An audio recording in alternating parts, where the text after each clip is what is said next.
Last time I was here, it was 2013, 2 years ago. You may think that I'm the fatter brother of the person you saw last time. There's a reason for that. So today we're going to talk about pluggable databases, but I'm not going to say much about pluggable databases themselves. I'm going to talk more about the impact of them on you as a DBA. Is anyone using pluggable databases at the moment? Has anyone got 12c in production yet? Oh, we've got a couple of brave people. Okay. So I'm part of the Oracle ACE program, which Pablo told you about. So that's all good. Get involved. I've written a couple of books. They're very old. Please don't buy them because you can get all the information for free off my website. The reason I'm part of the ACE program is because of this website, oraclebase.com, which I've been running in my spare time for the last 15 years. It makes me feel very old. And because of that, I've got to travel around the world. And this is my 4th visit to South America and my 2nd time to Brazil. So I've been very lucky. So what we're going to talk about today is a very brief introduction to pluggable databases. I don't want to talk too much because you'll hear them a lot throughout the day, I'm sure. What they'll break, but why you should probably use them anyway. So let's jump straight in. Very brief pluggable database introduction. So the core, the root container of a pluggable database architecture is very much like an 11G instance. We have control files, data files, including undo, temp files, redo logs. If we're running in archive redo log mode, we have archive redo logs as well. If we're running in flashback mode, we have flashback logs as well. So this is just like an 11G instance in my head. But then what we also have is a seed database, and we'll talk a little about that later, and pluggable databases. And these are where your data is stored, and a little bit of the data dictionary. So notice pluggable databases have data files and temp files. So with a multi-tenant architecture, the backbone of the instance is here, but the thing you care about as, say, a user, or a lot of the time as a DBA on an application level, is this bit here, okay? Because of this setup, we can create new pluggable databases really quickly by cloning from the seed database, which is a read-only small footprint database. We can also unplug a database, a pluggable database, from one root container and plug it into another. That could be on the same machine or on a different machine, which makes transfer of databases really easy because we don't have to worry about the backbone. We just worry about our piece.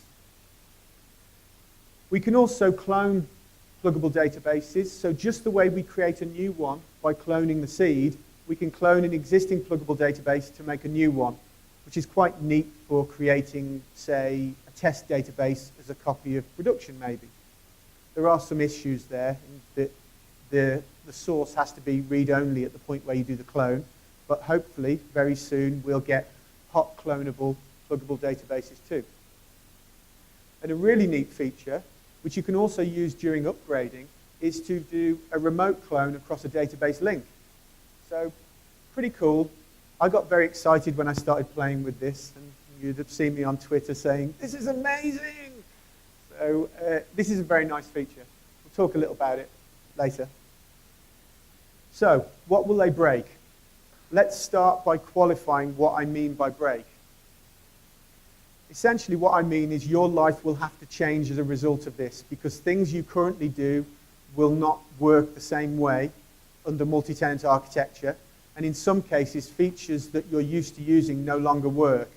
I'm not suggesting that there isn't a new way of doing it or maybe even a better way of doing it. But what I am saying is you will have to change if you use this.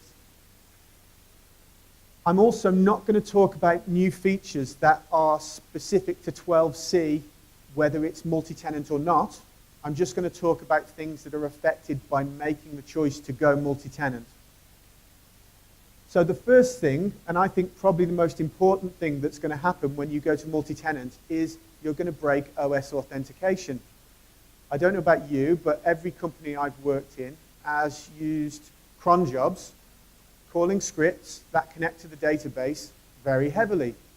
And all of a sudden, those scripts will no longer work in multi-tenant because OS authentication doesn't work anymore under the multi-tenant architecture.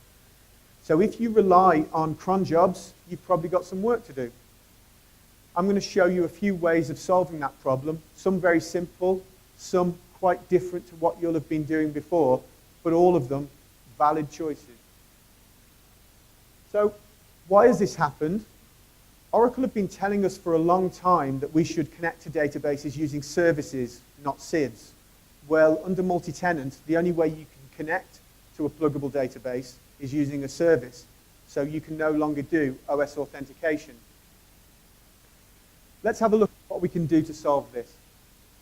If I'm trying to make a sys connection to the database, but then I want it to be a sys connection to a pluggable database, I have one quite simple solution. I connect to the root container using /sysdba, and then I switch to the container using alter-session set container equals my container name.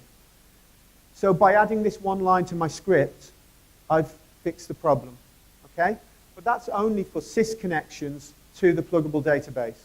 Remember, we can make a sys connection to the root container or to the individual pluggable databases. If I'm making non-sys connections, so to other users in the pluggable database, and I'm specifying a username and password, which hopefully you don't do in your scripts, but some people do, I can use the toTask environment variable. And what that means is that when I make my SQL Plus connection, SQL Plus says, what he really means is username, password at this service. So that solves my non-sys connections, provided I'm specifying a username password. I don't really like that. It's quite a dangerous thing to do. So another option, and one that's been available since Oracle 10G, is to use a secure external password store. What we do with this is, on the server, in the sqlnet.ora file, we put an entry telling it where to find a wallet. The wallet just holds, it can hold certificates and credentials. I specify the wallet directory. I don't have to say what the wallet name is because it's always the same name.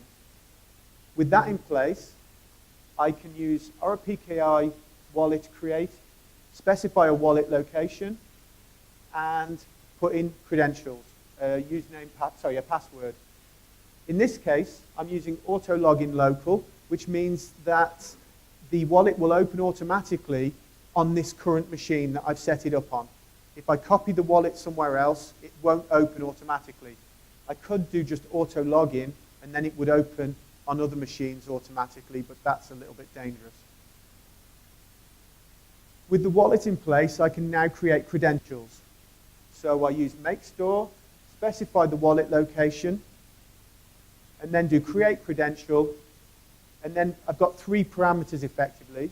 This is a TNS alias, so it's going to expect to have that in the TNS names.ora file. Then I've got username and password. So now I have a credential associated with a TNS alias that's on the server. So I create that TNS alias, TNS names.ora file. Here I'm doing PDB1, which is the pluggable database, and I've just decided to put _test, which is the user I'm connecting to. If I needed 10 credentials, I'd have 10 TNS aliases, 1 for each credential. The rest of it is just the same. I'm connecting to the service PDB1. So now with all of this in place, my script that needs to connect to the database can just do this, /@ TNS alias. What will happen now is SQL Plus will see that alias, and it will say, is there something in the wallet that matches this? Yes, there is. I found some credentials. I'll connect to that using that alias with those credentials. I've not had to expose my credentials in a script, and they're encrypted. So a much better solution than having username, password in a script. And more importantly, it solves my issue about connecting to the pluggable database using a service, not OS authentication. So this has been with us since 10G. It works really well. and we use the scheduler instead. That's got even easier in 12c because since Oracle 10G, we've been able to use external jobs, executable jobs, but now in 12c we have some extra job actions. So I can create an external script which runs either a script on the file system or the contents of a PLSQL variable as if they were a script on the file system.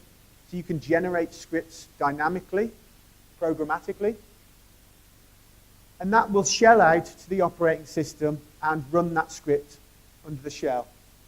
I have SQL script, which is similar to shelling out, calling SQL plus, and running the script. Or if it's a PLSQL variable, running the contents of that variable as if it's an SQL script. Backup script is similar again, but this time it shells out and then logs into RMAN to run the contents of the script or the contents of the PLSQL variable. They're all variants on external jobs or executable jobs. The nice thing about this is they hold their credentials in the database. So, for instance, an SQL script, I have to give it OS credentials to get out to the operating system and database credentials to log in through SQL plus. So all of the credentials are hidden, and it's really easy to set up in the scheduler. So you should consider maybe switching to this if you can bear to part from cron. Okay? The next thing I want to talk about is the way we add and remove features to the database. Prior to 12c multi-tenant, if I wanted to add or remove a feature, I would just cd into the RDBMS admin directory and log in /sysdba and then run the relevant script to add or remove a feature. Okay? Worked fine. That no longer works in 12c because each pluggable database has a little piece of the data dictionary in it. Any functionality you add or remove has to be added or removed to all the pluggable databases as well as the root container. So you can't just run scripts in the root container and hope it's going to be okay. The solution to this, and this is an example from the manual, is if I wanted to run catblock.sql, I would have to call cd into the RDBMS admin directory, call catcompl, specify the location where the script is I want to run. That's the script I actually want to run, but then I need to tell it where the output from this script should go. In this case, I've said /tmp /catblock output. What that will then do is run this script for the root container, the seed database, and all the pluggable databases. And we can see in the output, catblock output0.log. That's going to be the output from the root container and the seed database. And then each of these then is the output from an individual pluggable database. So in this case, I had 3 of them. So you'll have to remember we can't do maintenance against a multi-tenant database the way we did in previous releases. We have to use this Perl script to do it all for us, to make sure both the root container and the pluggable databases stay consistent. We can also use this to run queries against all, or even DML, against all the pluggable databases. So I can use the --x and then a select variant, and that will run this query against the root, the seed, and all of the pluggable databases. Once again, the output is in the same format we discussed before. I can also use 2 flags, -c for an include list or -C for an exclude list. So here I've done a similar thing, but I've said -c, root and seed. So this is going to run for all my pluggable databases, but not the root and the seed. There's a new feature in 12.102 that allows you to do this sort of thing from SQL. It's called the containers clause, but I've not included it here because it's only in if you've updated to the latest patch set, so it's not in standard edition. Redo and undo management. Although it's essentially the same in 12c as in previous releases, the pluggable database doesn't have any concept of redo and undo because it doesn't have any. That's managed by the root container. So the pluggable database is totally at the mercy of the root container to do all of this work for it. As a result of this, you've got to do all maintenance of redo and undo at the root container level. Another thing to remember, though, is that if you're consolidating lots of pluggable databases together and they're very redo or undo intensive, then they're possibly not going to consolidate well together.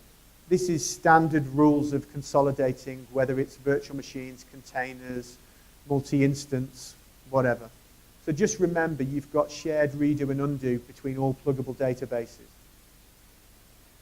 The other thing to remember about this is, because it's shared undo, if I have two pluggable databases, one doing lots and lots of DML, it's producing lots of undo, and another doing very little.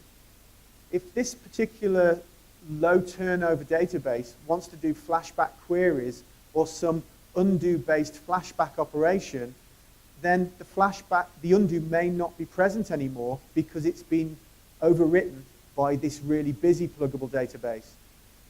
What that means then is, if you're consolidating lots of databases together and some need to use undo flashback operations, you need to take that into account and either make the undo larger, the retention period larger, or maybe even use flashback data archive to store undo long term. The interesting thing about that is it's free now in 12c. Prior to 12c, it was part of the advanced compression option because it used advanced compression by default. In 12c, it doesn't compress anymore by default, so you can use it in standard edition, enterprise edition, whatever, without buying the advanced compression option. So worth considering. Oh, one more thing about this. Because it is shared undo and redo management, if I log into each of my pluggable databases and check the undo and redo, I'm actually seeing the information from the root container, not relevant to my own pluggable database. So if I had 10 pluggable databases, I logged into each one of them and checked how much redo and undo it's using, it would essentially be over-reporting. I would see 10 times the amount of redo and undo because they're all reporting the whole figure, not just their piece. So be very careful with monitoring tools or scripts that don't understand pluggable databases, because they will probably be reporting incorrectly. Backup and recovery. I find most DBAs think they're really good at backup and recovery, and most DBAs are really bad at backup and recovery. The reason being, you often set up backups, and if you don't have any problems, you probably don't look at them very much anymore until there's a big problem. And at that point, if you've done your job badly, you're looking for a new job. There are many more scenarios you have to test in 12c in the multi-tenant architecture. There's lots of variation, and those variations have their own little eccentricities. They interrelate, and if you don't understand how they interrelate, you can get yourself into trouble. I'll mention a couple of things now. So backup and recovery at the root container level is just like everything you've done before. If you use RMAN, it's just the same. The issue here is you're backing up and recovering everything, all pluggable databases. So when someone says to you, Tim, can I have a point-in-time recovery of this pluggable database? If I do that at the root container level, I've done a point-in-time recovery of all pluggable databases, and I have to get a new job. Okay? Backup and recovery of individual pluggable databases is possible. It's also possible to do point-in-time recovery of pluggable databases. Oh, I've come back.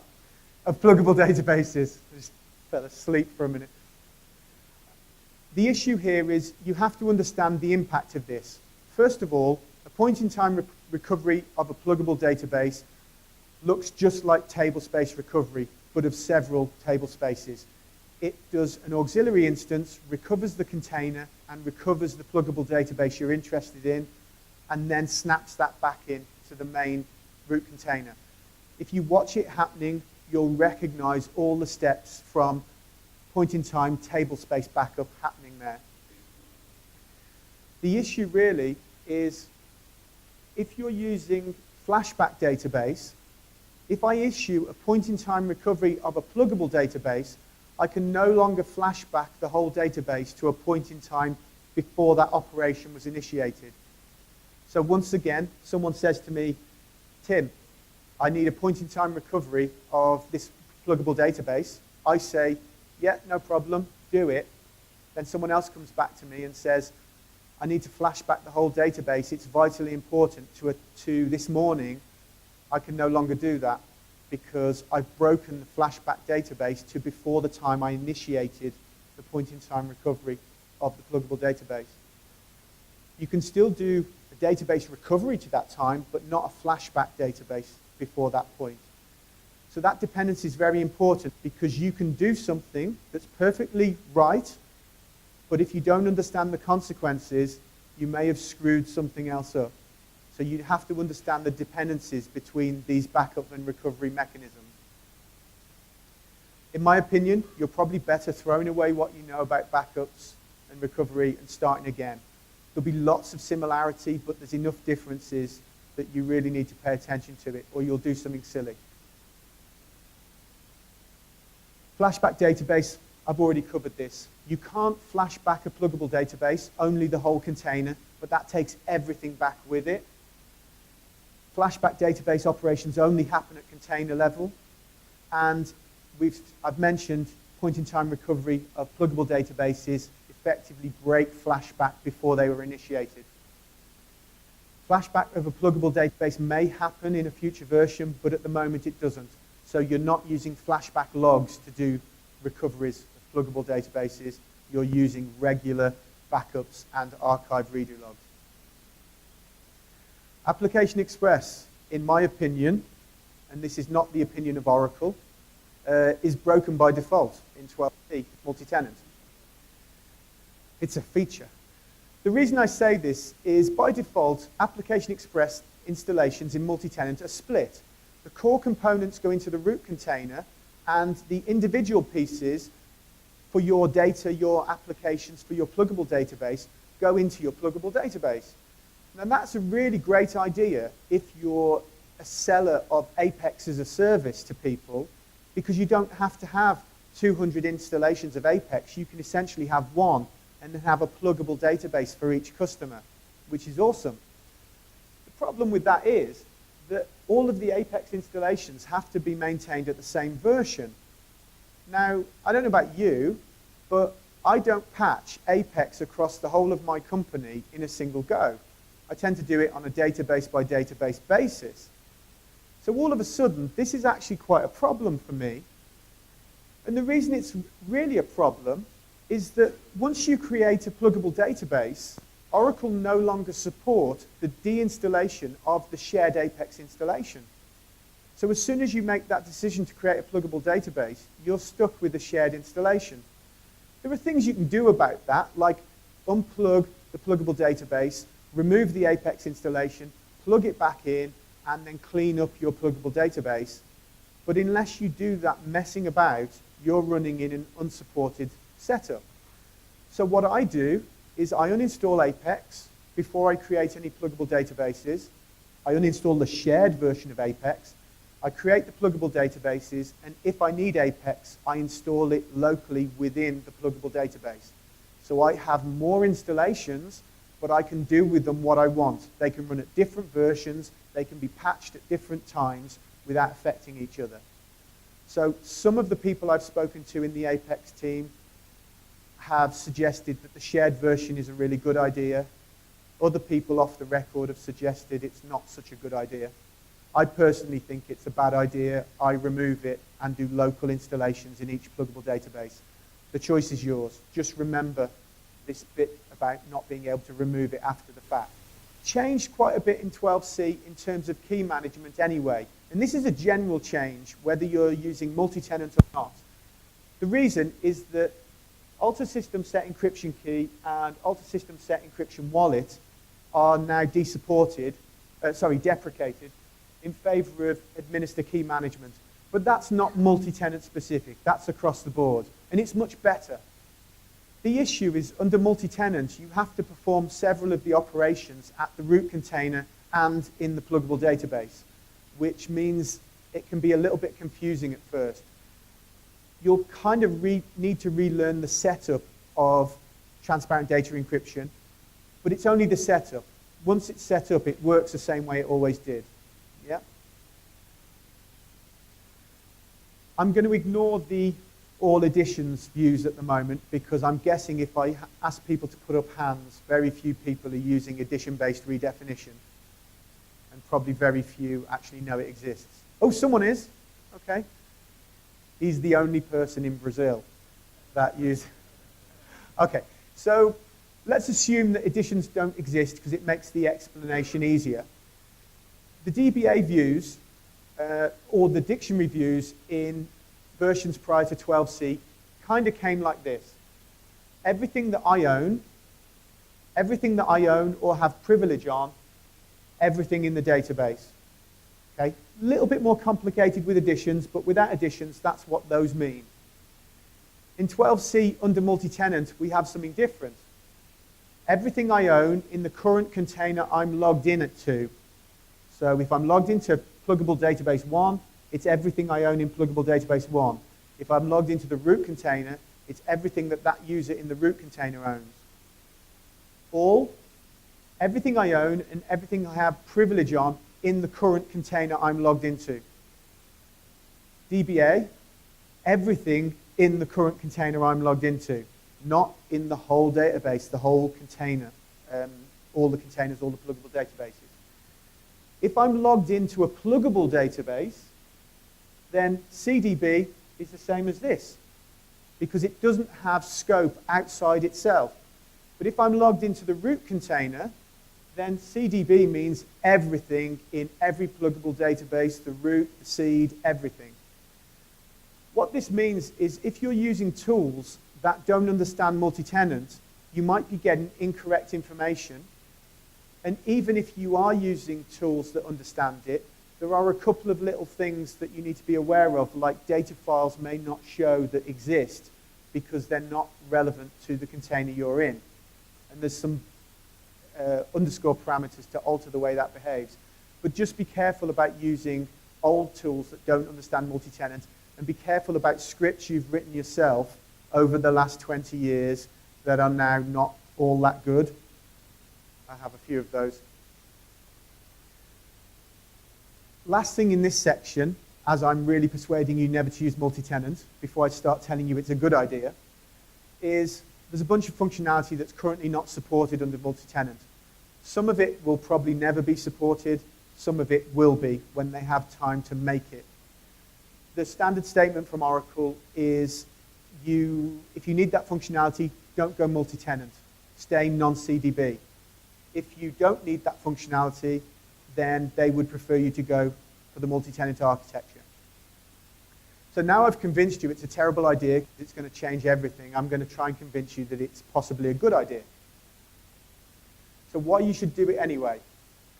First off, as of the 12.102 patch, Oracle came out with this in the upgrade manual. The non-CDB architecture is deprecated in Oracle Database 12c and may be desupported and unavailable in a release after Oracle Database 12c Release 2. Oracle recommends the use of CDB architecture. This has changed quite recently because it didn't have that statement of 12c Release 2 there, and I think because of customer concern that's been updated to include that. Deprecation and desupport are not the same thing. So because it's deprecated, they'd prefer you not to use it, but it may be supported for the next 20 years as far as we know. But the fact that they now have deprecated the old architecture is a message, and maybe you should be paying attention to that.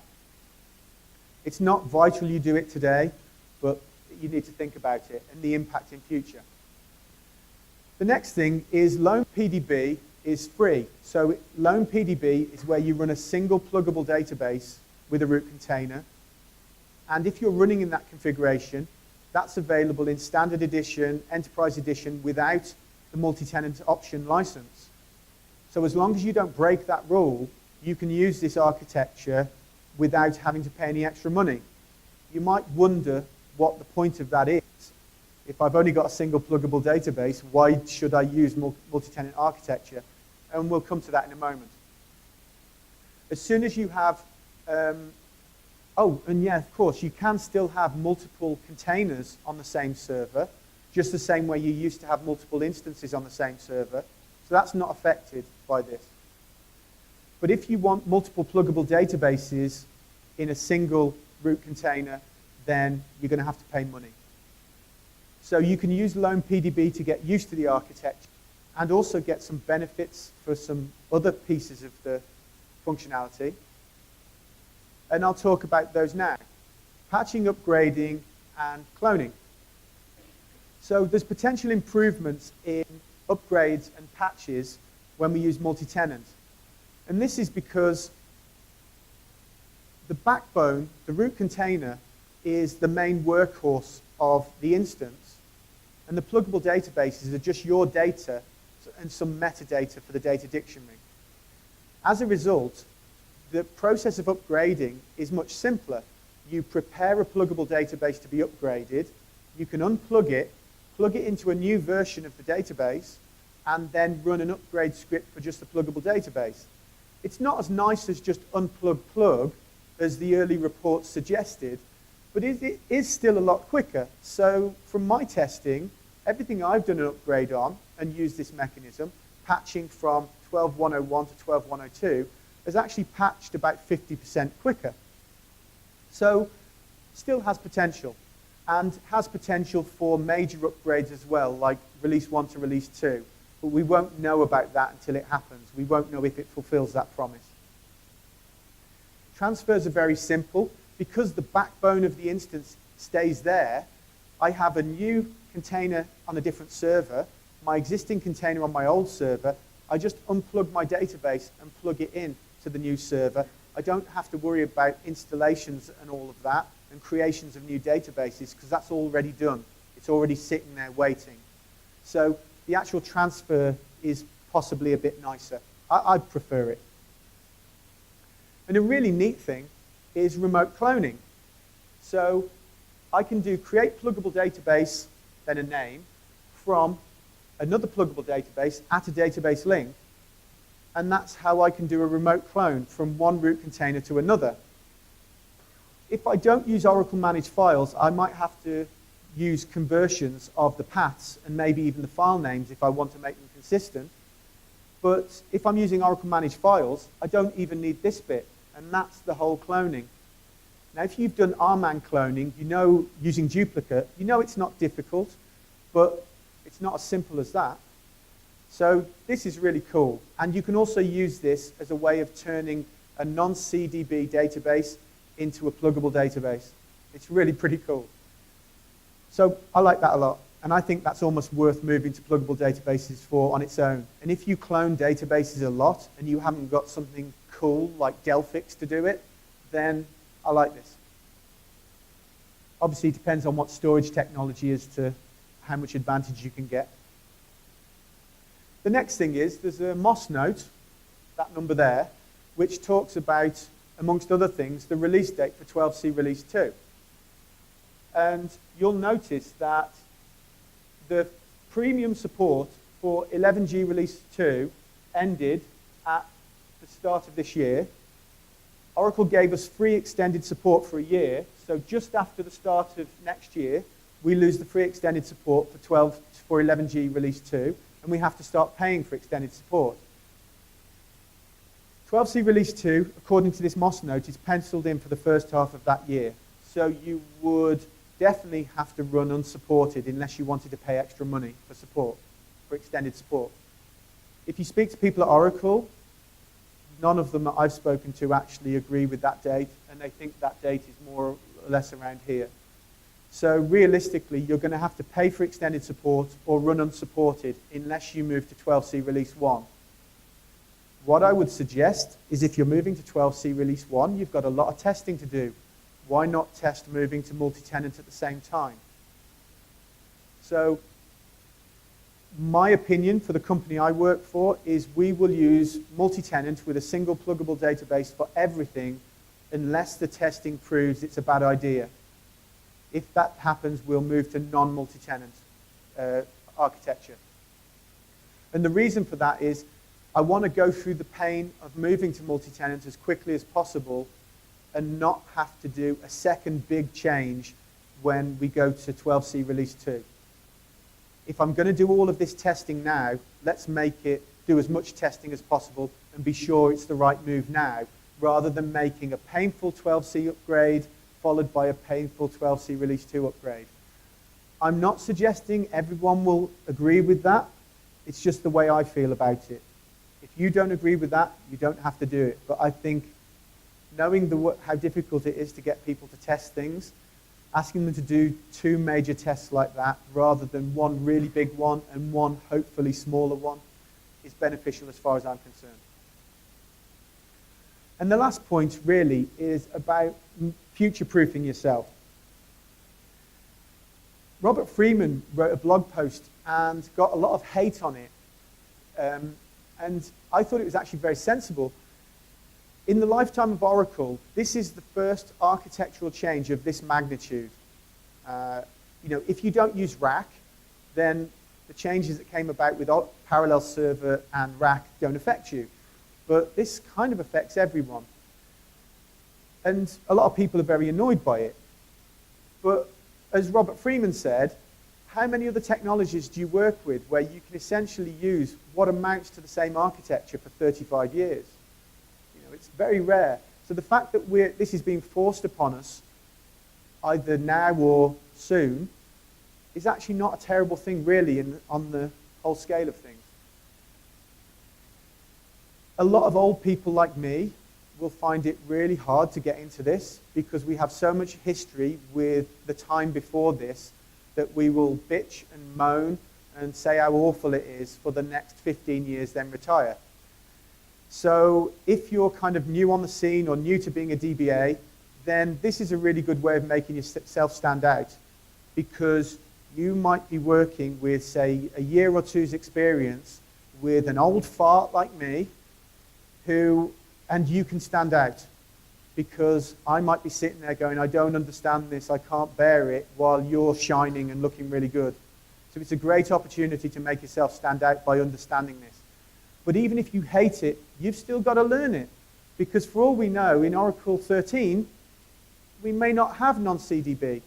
I don't think that's going to be the case, but we don't know at this point. So getting to grips with this stuff as soon as possible is a good way of making yourself stand out.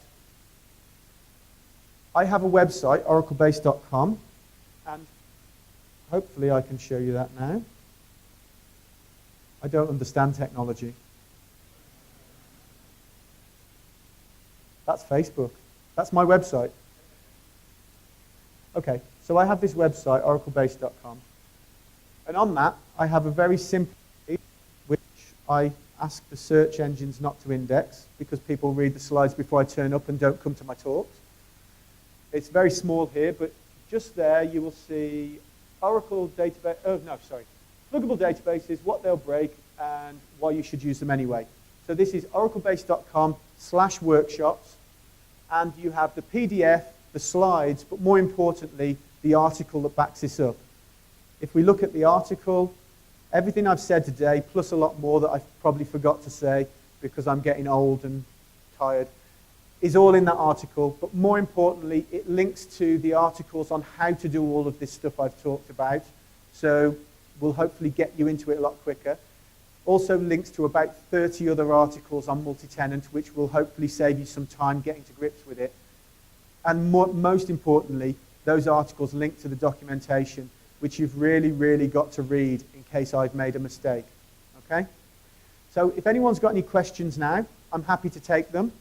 If you're sick of listening to someone speak English or listening to translation of someone speaking English, I perfectly understand if you don't want to ask questions.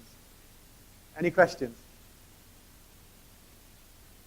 Anyone really afraid to ask a question? This is Kerry Osborne at the back. He's hiding behind his cap. Okay, thank you very much for having me back again. And hopefully I'll see some of you later on today for my next talk. Okay, thank you.